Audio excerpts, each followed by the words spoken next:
आज आपण moderate MDM काय असतं ते बघणार आहोत. हे आधी आपण स्ट्रेट फॉरवर्ड आणि लो एमडीएम बघितलं आहे.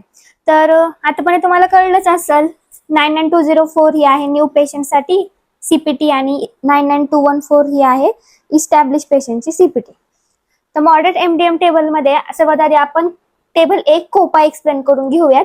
जसं आपण लो एमडीएम एक्सप्लेन केलं होता सेम त्याच फॉर्मॅटमध्ये मी मॉडरेट एमडीएम एक्सप्लेन करणार आहे. आधी कोपा, त्याच्यानंतर डाटा आणि त्याच्यानंतर रिस्क आणि मग नंतर ना एक्झाम्पल वगैरे बघू आपण 2/3 वगैरे क्रायटेरिया काय असतं काय नाही. तर कोपामध्ये फर्स्ट पॉइंट काय आहे, 1 or more chronic illness with exacerbation, progression or side effect of treatment. हा पॉइंट एक्सप्लेन करायच्या आधी तुम्हाला 3 गोष्टी माहिती पाहिजेत. एक्झासर्बेशन म्हणजे काय, प्रोग्रेशन म्हणजे काय आणि साइड इफेक्ट ऑफ ट्रीटमेंट म्हणजे काय.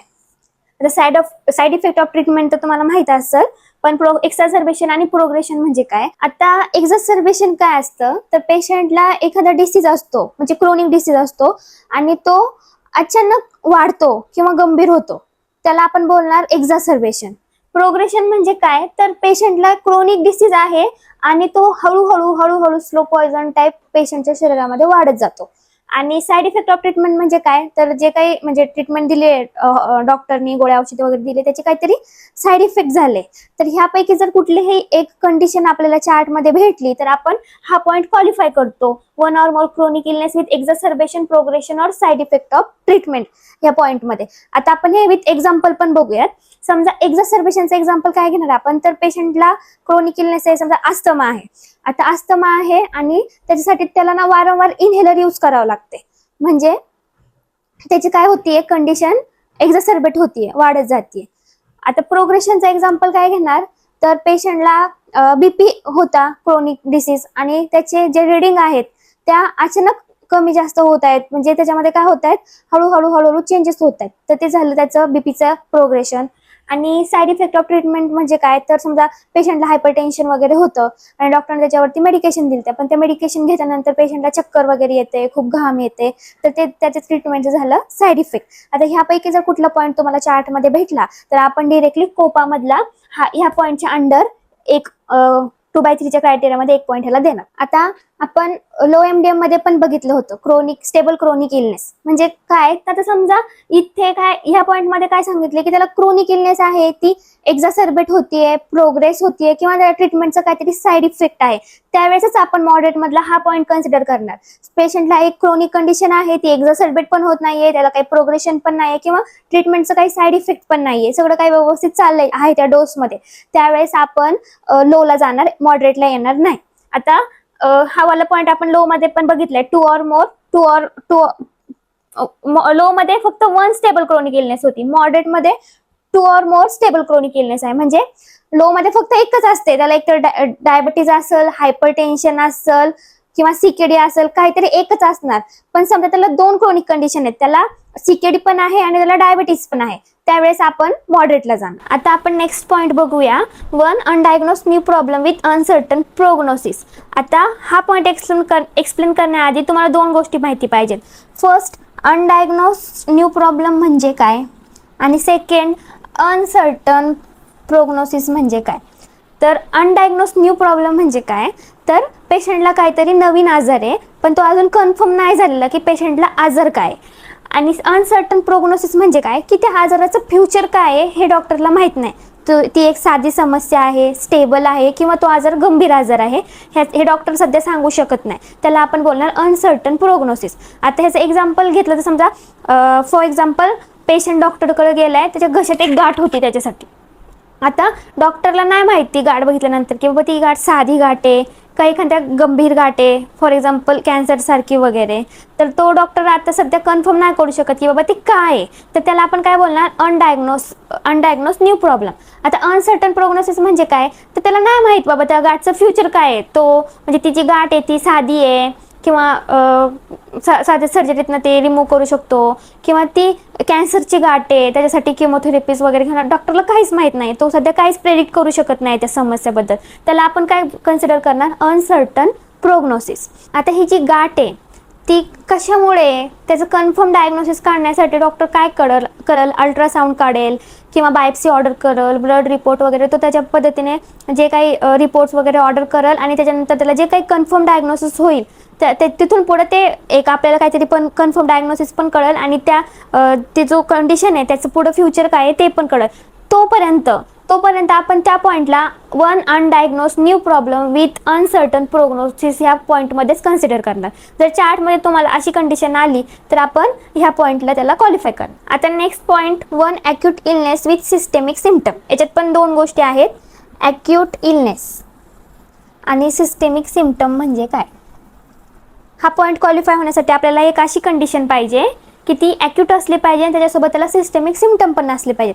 आता क्रोनिक कंडिशन आपल्याला माहिती आहे, ते खूप दिवसापासून असतात, त्याच्यावरती ट्रीटमेंट वगैरे चालू असते. ॲक्यूट इलनेस म्हणजे काय, तर शॉर्ट टर्ममध्ये होते आणि अचानक होते, त्याला आपण बोलणार ॲक्यूट इलनेस. आता सिस्टेमिक सिम्पटम म्हणजे काय, सिस्टेमिक सिम्पटम म्हणजे असे सिम्पटम जे पूर्ण बॉडीला अफेक्ट करतील. आता समजा पेशंटला ताप आलाय, तर तो ताप आलाय त्याला राईट हँडला आलाय, लेफ्ट हँडला नाही आला असं होईल का, किंवा डोक्याला आलाय पायाला नाही आला असं होईल का. ताप आला तर पूर्ण बॉडीला येतो, त्याला थकवा जाणवते, फटीग आहे त्याला पूर्ण बॉडीला जाणवेल, त्याला थंडी वाजून येते, चिल्स आहेत, मग चिल्स आले ते त्याला पूर्ण बॉडीला येतील. असे सिम्पटम की पूर्ण बॉडीच्या सिस्टीमला अफेक्ट करतात त्याला बोलतात सिस्टेमिक सिम्पटम. आता फॉर एक्झाम्पल पेशंटला हेडेक आहे, चेस्ट पेन आहे. आता हेडेक फक्त हेड पुरतं मर्यादित आहे, चेस्ट पेन आहे फक्त चेस्ट पुरतं मर्यादित आहे, त्याच्यामुळे पूर्ण बॉडी अफेक्ट होते का, तर नाही. तर ज्या सिम्पटममुळे पूर्ण बॉडी अफेक्ट होते त्याला आपण बोलणार सिस्टेमिक सिम्पटम. आता फॉर एक्झाम्पल पेशंटला निमोनिया झालाय, पेशंट डॉक्टरकडे आलाय, निमोनिया झालाय, त्याला सोबतच ताप आहे, फिवर आहे, चिल्स आहे, त्याला फटीग आहे. आता निमोनिया हे काय आहे, तर ॲक्यूट कंडिशन आहे, थोड्या दिवसासाठी राहते, गोळ्या औषध वगैरे दिली ते नीट होऊन जाते. त्यासाठी कंटिन्यू गोळ्या औषधे घ्यायची गरज आहे का, नाही. ज्या कंडिशनला कंटिन्यू ट्रीटमेंट घ्यायची गरज असते त्याला आपण क्रोनिकमध्ये कन्सिडर करतो. पण आता निमोनिया झालं, कोविड-19 झालं, इन्फ्लुएन्झा झालं, हे जे डिसीज आहेत ते अचानक होतात आणि शॉर्ट टर्मसाठी असतात, ट्रीटमेंट वगैरे घेतली तर ते क्युअर होऊन जातात. आता निमोनिया झालं, कोविड-19 झालं, आता पेशंट कशासाठी आला होता, निमोनियासाठी आला होता. त्याच्यासोबत त्याला काय होतं, ताप होती, चिल्स होते आणि फटीग होते. म्हणजे ह्यापैकी जर एक जरी सिम्पटम असतात तरी आपण काय कन्सिडर केलं असतं, one acute illness with systemic symptom. आता next point, one acute complicated injury. Same point आपण लोमध्ये पण बघितलंय, पण त्याच्यामध्ये अनकॉम्प्लिकेटेड इंजुरी होती. म्हणजे त्या इंजुरीमध्ये काहीच कॉम्प्लिकेशन नव्हती, त्याला साधं म्हणजे खरचटले वगैरे, ड्रेसिंग वगैरे त्याच्याने तो नीट होणार होतं. पण आता वन ॲक्यूट अनकॉम्प्लिकेटेड ते होतं वन ॲक्यूट अनकॉम्प्लिकेटेड इंजुरी. पण मॉडरेटमध्ये काय आहे, तर कॉम्प्लिकेटेड इंजुरी. पेशंटला ॲक्यूट म्हणजे काय, आत्ता सध्याच रिसेंटमध्ये त्याला काहीतरी इंजुरी झाली आणि ती कॉम्प्लिकेटेड आहे. तर कॉम्प्लिकेटेड आपण कसं कन्सिडर करणार, तर जी काही इंजुरी आहे त्याच्यासाठी आपल्याला जास्त ऑर्डर्स वगैरे करावं लागते. समजा प्रोव्हायडर MRI ऑर्डर करतोय, एक्सरे ऑर्डर करतोय, किंवा त्याला जे काही इंजुरी झाली आहे त्याच्यावरती त्याला अधिक लक्ष द्यावं लागते, इन्फेक्शनचे चान्सेस आहेत, त्या इंजुरीला काहीतरी कॉम्प्लिकेशन येत आहेत, त्यावेळेस आपण कन्सिडर करणार one acute complicated injury. For example patient डोक्यावर पडला होता, डोक्याला त्याला मार लागल्यामुळे त्याला चक्कर येते, अनकॉन्शियस वाटते, त्याला थोडं समजणे अंडरस्टँडिंगमध्ये काहीतरी डिस्टर्बन्स येते. तेव्हा प्रोव्हायडर काय करणार आहे, डॉक्टर काय करणार आहे, एक्सरे ऑर्डर करल, MRI ऑर्डर करल, म्हणजे त्याला काहीतरी कॉम्प्लिकेशन आहेत. आता आपण जो टेबल ए मधला कोपा पॉईंट आहे तो पूर्ण एक्सप्लेन केला आहे, तुम्ही बघितला असाल. ह्याच्यामध्ये किती पॉईंट आहेत, 1, 2, 3, 4 आणि 5. मी सगळ्यांच्या मध्ये ऑर लिहिले, रेडमध्ये हायलाईट केले का, तर तुम्हाला समजावं. आता ह्या 5 पॉईंटमधला कुठला पण एक पॉईंट मॅच झाला ना तर आपला टेबल ए क्वालिफाय झाला. आता आपण मॉडरेट लेवलसाठी टेबल बी म्हणजे डाटा पॉईंट बघणार आहोत. जसं काही तुम्ही बोर्डवर बघू शकता, मी 3 कॅटेगरी राईट डाऊन केले आहेत. तर ह्या 3 कॅटेगरीमधून कुठली तरी एक कॅटेगरी मीट झाली पाहिजे, तेव्हा आपण डाटा पॉईंट कन्सिडर करणार. आता ही जी कॅटेगरी 1 आहे, टेस्ट, डॉक्युमेंट और इंडिपेंडेंट हिस्टोरियन, ही पूर्ण कॅटेगरी आपण लो MDM मध्ये डाटा पॉईंटच्या अंडर बघितली आहे. मी पूर्ण प्रॉपर एक्सप्लेन केलं आहे विथ एक्झाम्पल.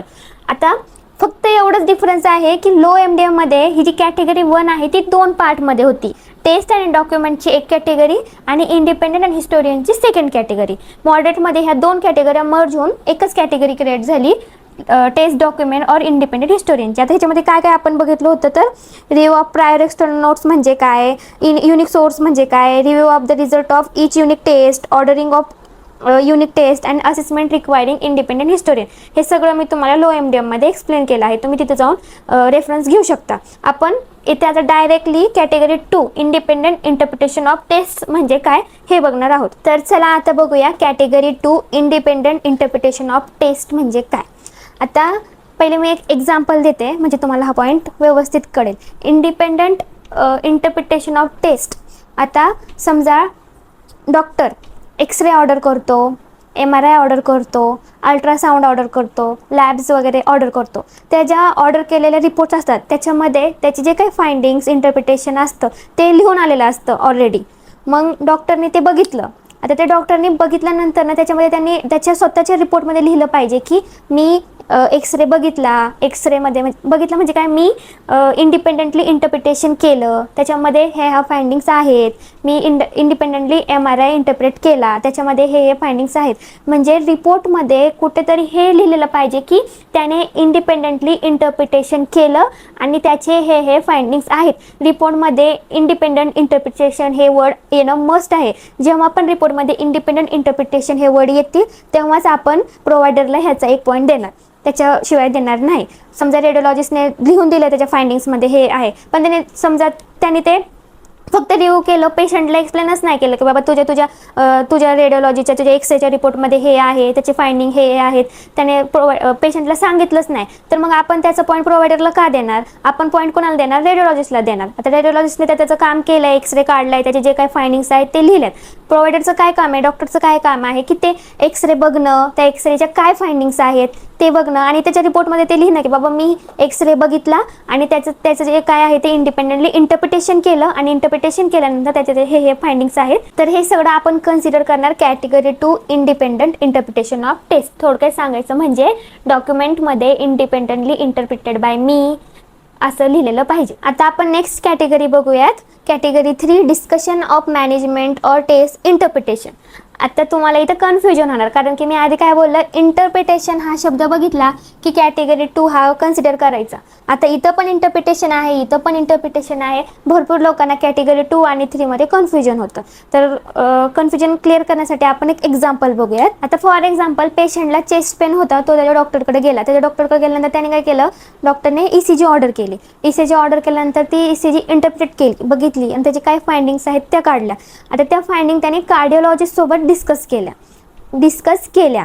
तर हा जो पॉईंट आहे तो आपण कन्सिडर करणार discussion of management of test इंटरप्रिटेशनमध्ये. त्याने आधी स्वतः इंटरप्रेट केली, फाइंडिंग काढल्या आणि जे काही फाइंडिंग आहे ते त्याने दुसऱ्या डॉक्टरसोबत, मग तो कुठला पण असू दे, सेम स्पेशालिटी असू दे किंवा डिफरंट स्पेशालिटी असू दे, तो त्याच्यासोबत डिस्कस करतोय. आणि हे रिपोर्टमध्ये लिहिलेलं पाहिजे की मस्ट लिहिलेलं पाहिजे डिस्कशन केलंय, त्याने दुसऱ्या डॉक्टरसोबत डिस्कशन केलंय, तेव्हाच आपण हा पॉईंट कन्सिडर करणार कॅटेगरी 3चा discussion of management or test interpretation. आता आपण टेबल C म्हणजे रिस्क मॅनेजमेंट बघणार आहोत मॉडरेट लेवलसाठी. त्याच्यामध्ये फर्स्ट पॉईंट काय आहे, prescription drug management. Prescription drug management म्हणजे काय, तर डॉक्टर पेशंटला एकतर गोळ्या लिहून देतो किंवा चालू आहेत त्या गोळ्या बंद करतो किंवा ज्या गोळ्या चालू आहेत त्याचा डोस कमी जास्त करून देतो. ह्याला आपण बोलणार prescription drug management. For example पेशंटला BP होती. आता BP हे क्रोनिक कंडिशन आहे, त्याच्यासाठी ऑलरेडी गोळ्या वगैरे चालू आहेत, पण ती जी BP आहे त्याची वाढली आहे, त्याच्यासाठी तो डॉक्टरकडे आलाय. मग ह्या कंडिशनमध्ये डॉक्टर काय करेल, एकतर गोळ्यांचा डोस वाढवून देईल किंवा त्याच्या जे टॅबलेट्स आहेत त्या चेंज करून देईल. ह्याला आपण काय कन्सिडर करणार, प्रिस्क्रिप्शन ड्रग मॅनेजमेंट. थोडक्यात सांगायचं म्हणजे नवीन प्रिस्क्रिप्शन लिहून दिलंय, आहे त्याच प्रिस्क्रिप्शनमध्ये डोस कमी जास्त करून दिले किंवा आहे त्या गोळ्या बंद केल्यात, ह्याला आपण कन्सिडर करणार प्रिस्क्रिप्शन ड्रग मॅनेजमेंट ह्या पॉईंटच्या अंडर. आता नेक्स्ट पॉईंट काय आहे की decision regarding minor surgery with identify patient or procedure risk factor. For example डॉक्टरनी मायनर सर्जरी करण्याचा डिसिजन घेतला, पण त्या सर्जरीमध्ये एकतर पेशंटला काहीतरी रिस्क आहे किंवा त्या जी मायनर सर्जरीची प्रोसिजर आहे त्याच्यामध्ये काहीतरी रिस्क आहे, त्यावेळेस आपण पॉईंट कन्सिडर करणार decision regarding minor surgery with identify patient or procedure risk factor. For example पेशंटला स्किन लेजन काढायचे होते, तो डॉक्टरकडे गेला. आता डॉक्टरनी मायनर सर्जरीचा डिसिजन घेतलाय, त्याला स्किन लेजन काढायचे, पण जो पेशंट आहे तो ब्लड थिनरच्या टॅबलेट्स घेतोय. आता जे ब्लड थिनरचे टॅबलेट्स आहेत त्याच्यामुळे सर्जरी दरम्यान ब्लिडिंग होण्याची शक्यता आहे. ही काय झाली, त्या मायनर सर्जरीचा risk factor. For better understanding एक अजून एक्झाम्पल देते. पेशंटच्या नखामध्ये इन्फेक्शन झालं होतं, त्याच्यासाठी डॉक्टरला मायनर सर्जरी करायची आहे. तर आणि पेशंटला काय आहे, डायबिटीज आहे, तर ते जे सर्जरी केल्यानंतरनं तो जो इन्फेक्शन आहे ते हील होण्यासाठी जास्त टाईम लागेल. हे कशामुळं, तर डायबिटीसमुळं. तर हा काय झाला त्याचा डायबिटीस, हा काय झाला त्या मायनर प्रोसिजरचा रिस्क फॅक्टर. तर हे सगळे पॉईंट आपण कशात कन्सिडर करणार, decision regarding minor surgery with identify patient or procedure risk factor. आता नेक्स्ट पॉईंट आहे decision regarding elective surgery without identify patient procedure risk factor.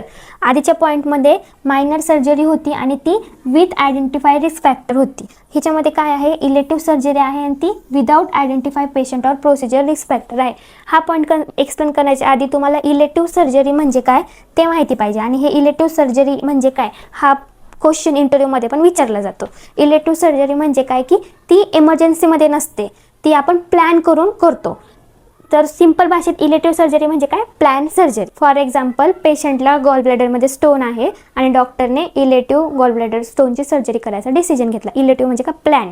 आणि दुसरं एक्झाम्पल त्याच्यामध्ये हर्निया आहे, पेशंटला हर्निया आहे, हर्निया रिपेअर करायचं आहे, तर प्रोव्हायडरने डॉक्युमेंटमध्ये लिहिलं आहे इलेक्टिव्ह हर्निया सर्जरी करायची.